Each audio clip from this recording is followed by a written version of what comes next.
Good morning, mga kabisyo.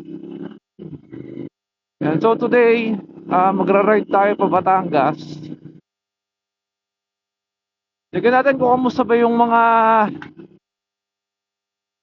daan sa South Luzon Expressway matapos yung tatlong bagyo na dumaan,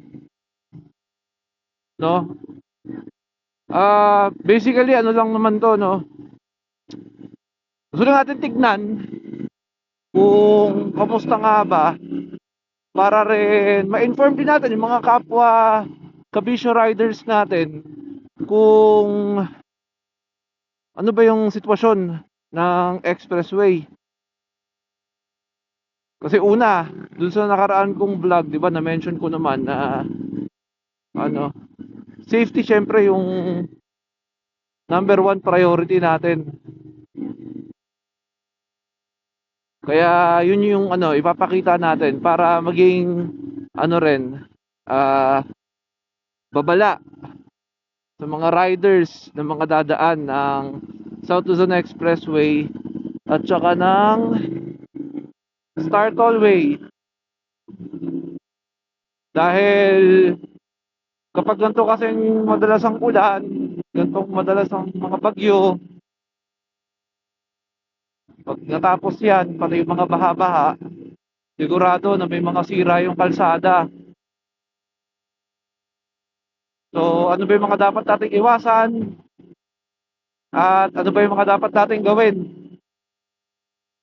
No, pero syempre, una, bago ka umalis ng bahay, bago ka magmotor, usisain mo mabuti kung yung motor mo ba is safe para gamitin sa kalsada, sa public roads especially.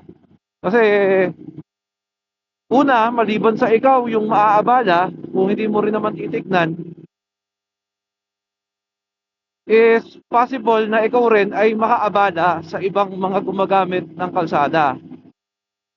So ano-ano ba yung mga kailangan natin tignan? Una, yung gulong. Kung okay ba yung tigas or yung lambot or yung tire pressure ng mga gulong ninyo. Better na tignan ninyo yung mga manual ng mga motorsiklo ninyo para ilagay kung ano yung akmang tire pressure sa gulong ninyo. Kasi kung masyado kasi malambot yung gulong ninyo, pwede siyang maging unstable sa daan kasi pwedeng gumewang-gewang yung motor nyo. Kung masyado naman matigas, pwede namang masyadong matalbog yung motor nyo, hindi ka naman komportable, no? At pangalawa, tignan niyo kung kailan nyo siya huling napa-change oil. Tatlo, yung baterya. Tignan nyo rin kung okay pa. Kasi maaaring umandar nga yung motor ninyo ngayon, napastart ninyo, pag-alis ninyo ng bahay, lalo na nanggaling tayo sa mga ulanan, so malamang yung ilan sa inyo, hindi nyo nagamit yung mga motor ninyo ng matagal. So, aandar yan. Tapos, pagdating nyo naman sa destination nyo, kung saan man kayo pupunta, hindi na kayo makauwi kasi ayaw na niyang umandar. Pang-apat, mga tornilyo ng motor ninyo. Kasi syempre, madalas ng gamit ninyo yan, yung mga tornilyo ng mga luluwag. Dapat tignan nyo rin maigi. Kasi hindi natin alam kung ano yung haharapin nating kalsada. Kung kahit expressway pa yan. Kasi kung sa expressway, na-expect mo, patag lang yung daan. Dahil nga sa gantong panahon, laging nag-uulan, posible rin na masira yung kalsada. And kung may mga maluluwag na tornilyo sa motor ninyo, nadaan kayo sa malubak na daan, lalo na sa mga malalalim na lubak, malaki yung posibilidad na may malaglag, may matanggal, or masira daan yung motor nyo.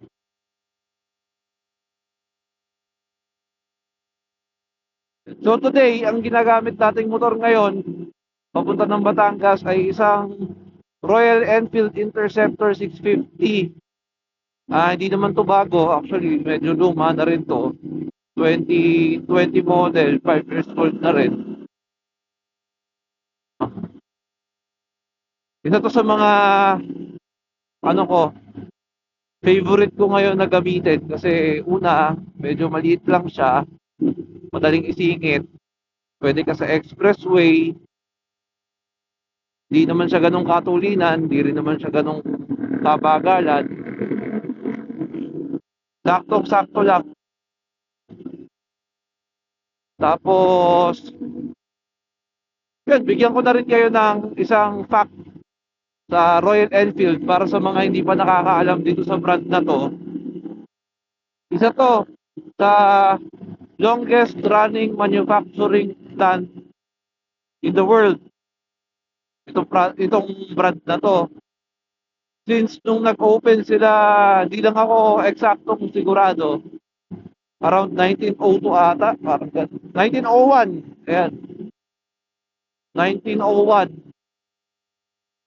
Yung production nito is tuloy-tuloy. And ang motto nga nila is Royal Enfield made like a gun. So siguro nagtataka rin yung iba na motor tapos ikukumpara mo sa baril. No? Actually may rason kung bakit. Kasi during those period, mga 1901 something, nasa gera, may world war. No? So, isa si Royal Enfield sa mga napili ng militar na bilhin ng mga motorsiklo para gamitin ng mga sundalo doon sa gera. Sabihin niyo, ano special doon? Pwede namang bumili naman talaga, tapos gamitin sa gera, di ba? Ito, kaya siya tinawag na made like a gun dahil galing sa planta, magmamanufacture ng motor, tapos kukunin ng army, isasakay sa eroplano, ide-deploy yung motor kung nasaan yung gera, tapos galing sa ere, ilalaglag yung mga motor na nakaparachute. Nakalagay naman siya sa crate, pero nakaparachute. So ilalaglag yun, pagbagsak dun sa military zone. Halos wala nang gagawin yung sundalo doon, tatanggalin na lang sa crate. Tapos mapapaandar na nila yung motor. Ibig sabihin, ganun siya katibay. Parehas ng baril, kapag nalaglag mo galing sa aeroplano, pag nalaglag, pwede mo nang gamitin. And hanggang ngayon, they're still doing the same formula with the advancement of the technology.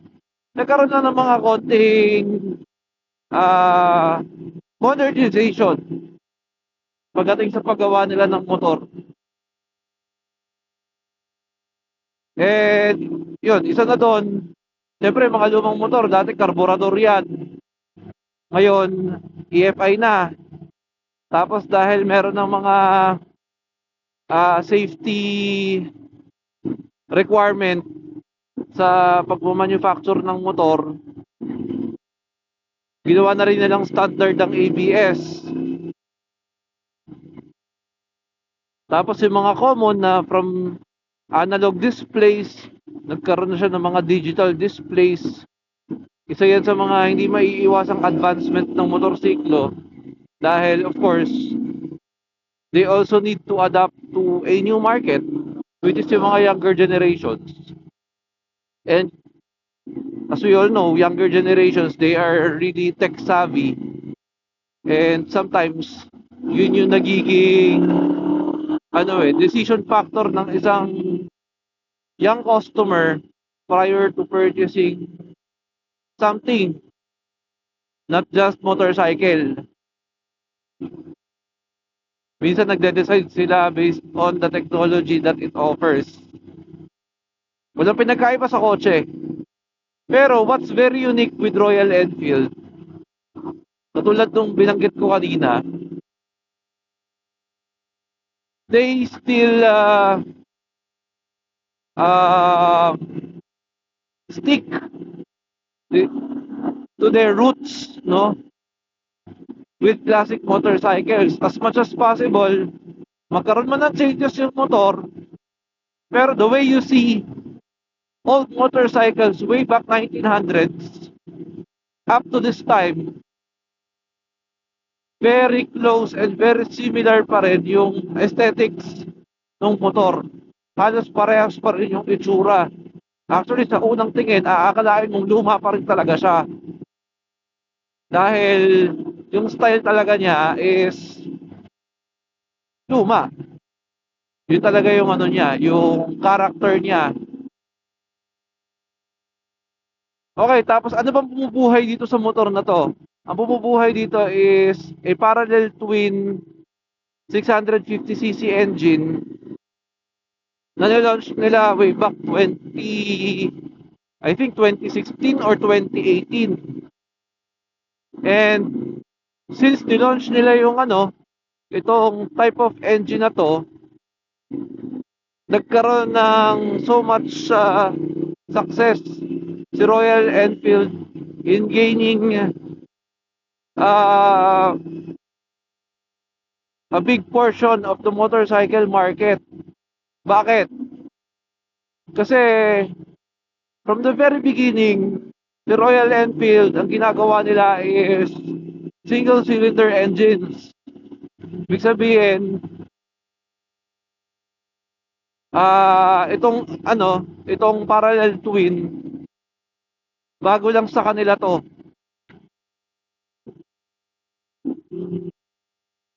So, mga nauna niyan, mga 350cc, tapos naging 500cc na single cylinder.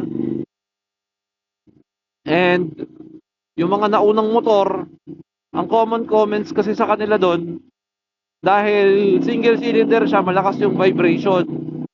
And yun yung mga appeal na nawala dun sa Royal Enfield because of modernization of motorcycles. There's a lot of brands out there during that time na nagiging advance na talaga sila, lumalayo na sila dun sa feel ng classic na motor, nawawala na yung mga vibrations, etc. Kaya somehow nag-slow down yung sales ng Royal Enfield because of that. Kasi there's a new market na. Iba na yung hinahanap ng mga customer.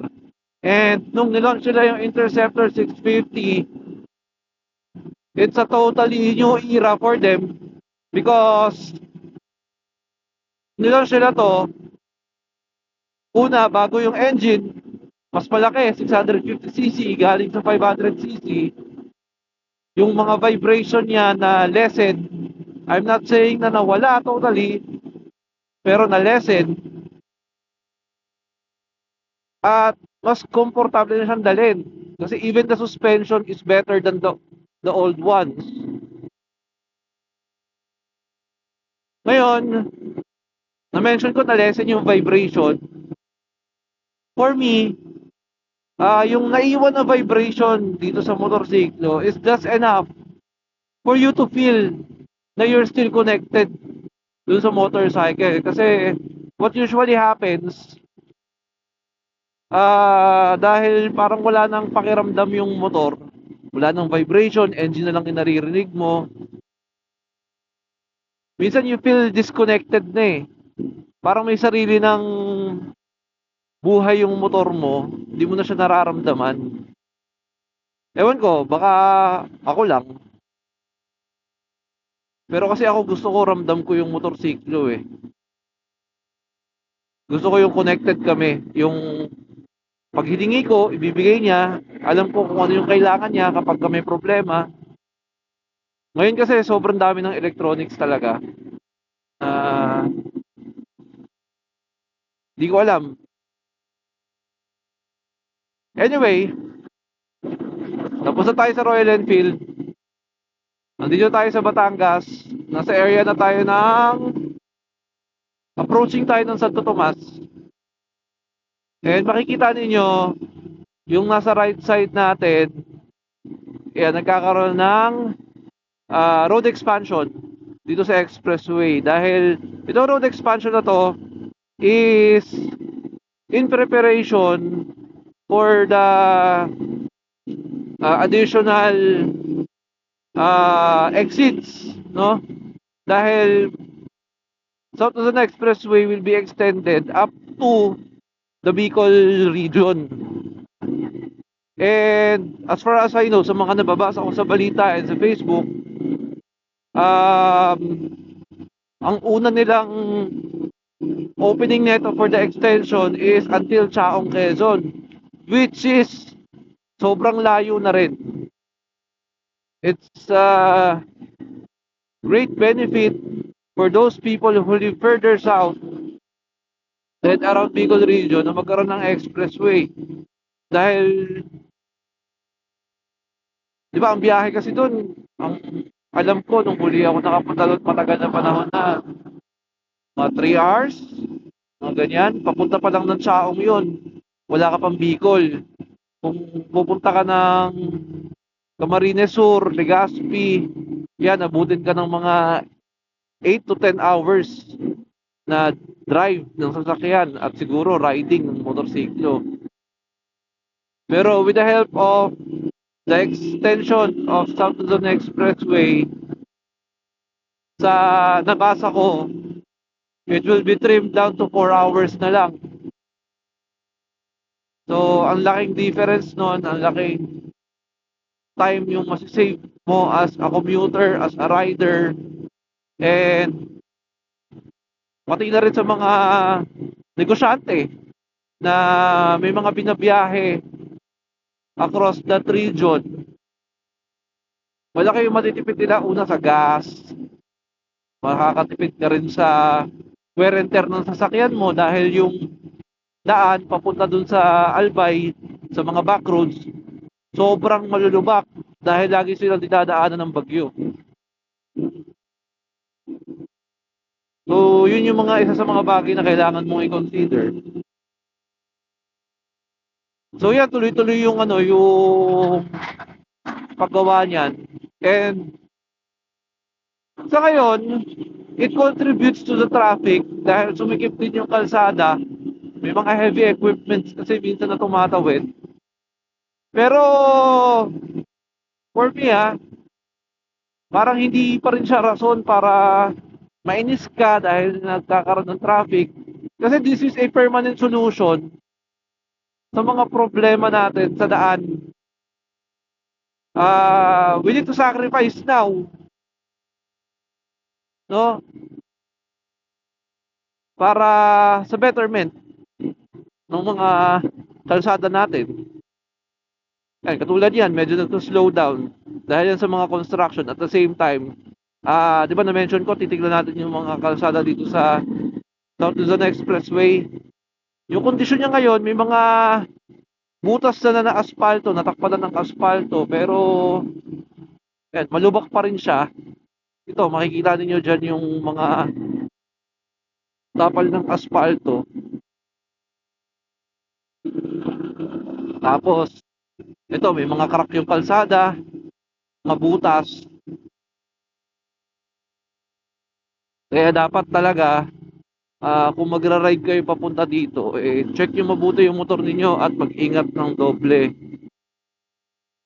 Yan. At the same time, dahil ganito yung kondisyon ng kalsada, ayan, maraming mga butas.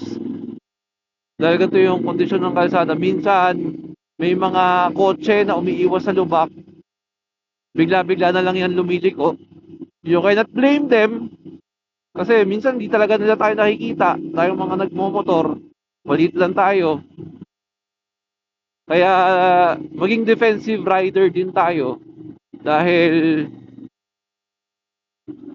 masyado tayong prone sa aksidente.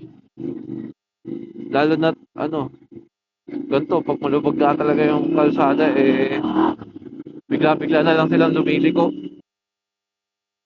Kasi ako kasi nag-drive din ako ng kotse. Minsan kasi di mo naman makikita yung lubak. Makikita mo na lang pag andyan na.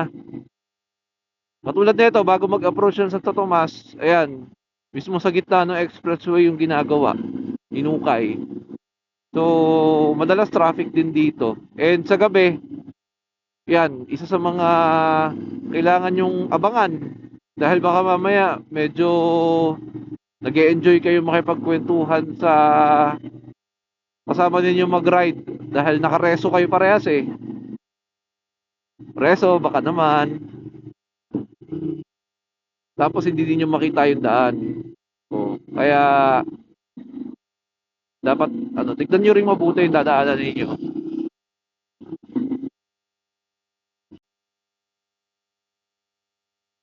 So yan, paglagpas nyo na sa Santo Tomas exit, medyo, medyo lang ha, medyo okay na yung kalsada.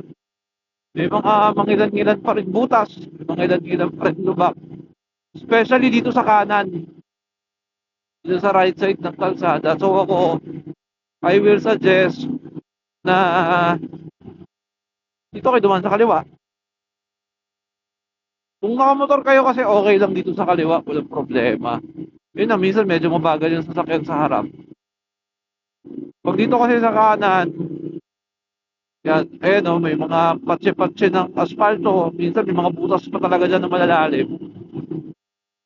Madalas dito sa kanan yung butas eh. Kung nakakotse ka naman, mamimili ka na lang. Dahil dito sa kaliwa, masikip. Dahil dyan sa mga barrier. Pag lumipat ka naman dito sa kanan, malubak. So, mamimili ka kung saan ka komportable. Kung okay na ba sa'yo masikip? Or okay lang sa'yo dito sa malubak? Ikaw na bahala doon. Pero so far, yan, maganda naman yung daan. May mga makilan-ilan lang talaga na grabe yung yung lubak. Eto ko, kaya ako naman to pinapakita sa inyo, hindi para magsabi ng masama or pangit dito sa Start All Way, pero para paalalahanan kayo na mag-ingat ng mabuti lalo na kapag nakamotor. Kasi of course ako as a rider, ayoko rin naman makakita ng kapwa rider ko na na-aksidente. Actually ako yung tipo ng rider na pag pinakikita ko aberya na nakamotor sa daan, most of the time talaga hinto ako para tanungin ko anong problema. Dahil hindi ko alam, ako parang pakiramdam ko, sabi, parang obligasyon mo as a rider na tulungan yung kapwa rider mo. Kasi pag nakita mo kasi siya tumirek, parang ramdam mo rin kasi kung ano yung nararamdaman niya kung ikaw yung nandun sa posisyon na yun. Kaya ako di ko magawang hindi sila tulungan. So yan, pag di ko alam kung ano exit yung kanina Tanawan ata. Usually every after ng isang exit, medyo may build up ng konti. Dahil ito, masikip kasi yung kalsada. Minsan kasi nagmo-merge. Ganyan. Kaya nagta-traffic. Tapos, dahil 2 lane lang kasi ito sa Start All Way, madalas kasi meron diyang mababagal na truck yan, katulad yan. So kapag nakasabay mo yan, habang wala pang truck ban, ganyan, ang traffic niyan. Kasi syempre, may isang truck na mabagal. Tapos, may mga nakasunod sa kanyang iba pang sasakyan, mabagal na lahat. Ito kasing mga truck na to, kailangan mo na natin intindihin dahil una, may mga truck na luma na. Pangalawa, mabigat yung sasakyan nila. Diba? Tapos meron pa yung mga kargang mga mabibigat. So, dito kasi sa Batangas, sa Start All Way, yung itsura kasi ng daan dito, pababa, pa ahon. So ngayon pagdating sa paahon, yun na, doon na, nahihirapan yung mga truck. Katulad yan, no? Itong daan na to, maahon yan. Pero hindi naman siya, ano, hindi naman abrupt yung ahon dito. Gradual lang. E kaso, katulad sa mga truck, hindi ka makakagain ng sobra-sobrang momentum. Kasi medyo mahaba yung ano ahon. So dahan-dahan, ubusin yung momentum niyan. So pabagal yan ng pabagal. Maswerte na lang kung yung momentum niya sakto dun sa pag-flat ng kalsada. Eh kung hindi, minsan halos 20 na lang takbo niyan.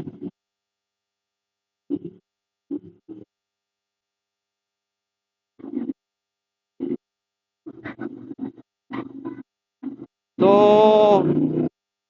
tingin ko yun lang muna yung vlog natin ngayon mga kabisyo. Sa susunod, magkita tayo para sa iba naman topic at hopefully ibang motor. Bye!